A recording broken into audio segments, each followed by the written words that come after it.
নমস্কাৰ জেআৰজি ব্লগলৈ সকলোকে স্বাগতম জনাইছোঁ। আজি আমি এনে এখন আঁচনি সম্পৰ্কত আলোচনা কৰিবলৈ লৈছোঁ যিখন আঁচনিয়ে বিশেষকৈ এগৰাকী মহিলাৰ বাবে 6.50 লাখ টকা পৰ্যন্ত সুবিধা প্ৰদান কৰে। এতিয়া এই আঁচনিখন কি আৰু আঁচনিখনৰ সুবিধা আমি কেনেকৈ লাভ কৰিব পাৰোঁ সেই সম্পৰ্কে আজি ভিডিঅ'টোত আমি আলোচনা কৰিম। আঁচনিখন হ'ল AGEY অৰ্থাৎ অজীৱিকা গ্ৰামীণ এক্সপ্ৰেছ যোজনা, যিখনক অসমত কোৱা হয় অসম গ্ৰামীণ এক্সপ্ৰেছ যোজনা। এই যোজনাখন প্ৰথম আৰম্ভ হৈছিলে 2017 চনত। যোজনাখনৰ সকলো খৰচ বহন কৰে বিশেষকৈ মিনিষ্ট্ৰী অৱ ৰুৰেল ডেভেলপমেণ্টে অৰ্থাৎ গ্ৰাম্য উন্নয়ন মন্ত্ৰালয়ে। গ্ৰাম্য উন্নয়ন মন্ত্ৰালয়ে SRLMৰ সহযোগত অৰ্থাৎ অসম জীৱিকা গ্ৰামীণ অভিযানৰ সহযোগত এই আঁচনিখন ৰূপায়ণ কৰিছে।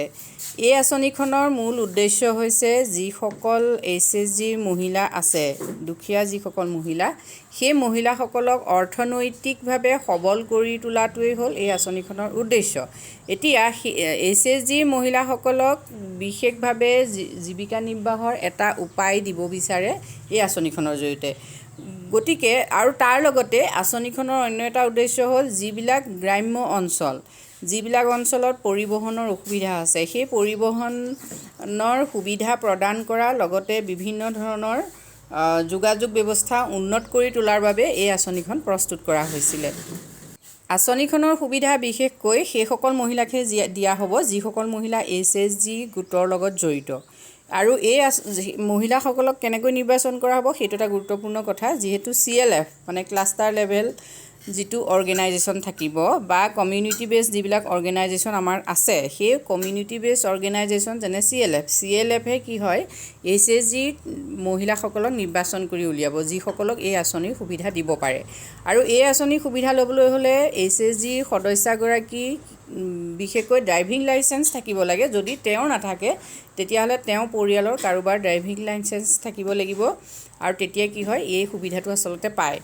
এতিয়া প্ৰথম অৱস্থাত বিশেষকৈ 6.50 লাখ টকাৰ ভিতৰত কি হৈছে এই আঁচনিৰ সুবিধা প্ৰদান কৰা হয়। এতিয়া ৰিক্সাই হওক বা যিকোনো ধৰণৰ দ্ৰব্য সামগ্ৰী কঢ়িওৱা গাড়ী হওক, এনেকুৱা ধৰণৰ যিবিলাক ট্ৰেন্সপৰ্টেশ্যনৰ ব্যৱস্থা আছে, সেই ট্ৰেন্সপৰ্টেশ্যন বা সেই গাড়ীবিলাক কিনাৰ ক্ষেত্ৰত কি হৈছে এই আঁচনিৰ জৰিয়তে সদস্যাগৰাকীক ঋণ দিয়া হয়। এতিয়া ইয়াত দুটা অপশ্যন আছে। প্ৰথম অপশ্যনটো এনেকুৱা যে CBO বা CLFে গাড়ীখন কিনি লৈ পেলাই তেওঁলোকে কি কৰিব পাৰে SHG মহিলাগৰাকীক সেই গাড়ীখন চলোৱাৰ সম্পূৰ্ণ দায়িত্ব দিব পাৰে। তেতিয়া SHG মহিলাগৰাকীয়ে গাড়ীখনৰ চলাই যিখিনি ইনকাম কৰিব, সেই ইনকামখিনিৰ তেওঁ কি কৰিব, তাৰ পৰা এটা অংশ তেওঁ মণ্ডল সংগঠনক ভাড়া হিচাপে দি থাকিব লাগিব। কিন্তু এইটো ঠিক যে মহিলাগৰাকীয়ে গাড়ীখন চলোৱাৰ বাবে গাড়ীখনৰ যি মেইনটেনেন্সৰ খৰচ, সেই খৰচ বহন কৰিব নালাগে। গাড়ীখনৰ যিখিনি মেইনটেনেন্সৰ খৰচ থাকিব ইঞ্চুৰেঞ্চৰ পৰা, সকলো খৰচ কিন্তু তেতিয়া CLFে ভৰি থাকে। আৰু নেক্সট এটা অপশ্যন আছে যে কেতিয়াবা কি হয় বোলে নহয় SHG মহিলাগৰাকী কিনি লওঁ, তেতিয়া SHG মহিলাগৰাকীয়ে গাড়ীখন সম্পূৰ্ণৰূপে কিনি ল'ব পাৰে। কিনি ল'বৰ কাৰণে কি কৰিব CLFে তেওঁক 90% অফাৰ দিব, মানে 90% ধন CLFে দিব আৰু 10% সদস্যাগৰাকীয়ে দি গাড়ীখন কিনি ল'ব পাৰে। কিন্তু এই 90% যিখিনি টকা দিব সেই টকাখিনিৰ বাবে সদস্যাগৰাকীয়ে সুদ দিব নালাগে। সকলোতকৈ ডাঙৰ কথা হ'ল এইটো। গতিকে এনেধৰণে কি কৰিব পাৰে, আপোনালোকে জীৱিকা নিৰ্বাহৰ বাবে এটা উপায় নিৰ্বাচন কৰি ল'ব পাৰে। এতিয়া যদি আপোনালোকে ভাবিছে যে অসম গ্ৰামীণ এক্সপ্ৰেছ যোজনাৰ আণ্ডাৰত আপোনালোকে যদি গাড়ী কিনিব খুজিছে বা এই আঁচনিখনৰ সুবিধা ল'ব খুজিছে, তেতিয়াহ'লে আপোনালোকে আপোনালোকৰ ব্লক পৰ্যায়ত খবৰ কৰক, CLFত খবৰ কৰক। অসমত এতিয়া বহুতো ব্লকত এই আঁচনি দ্ৰুত গতিত সম্প্ৰসাৰিত হৈ আছে। বহুতো ব্লকত বহুতো মহিলাই এই আঁচনিৰ সুবিধা গ্ৰহণ কৰিছে।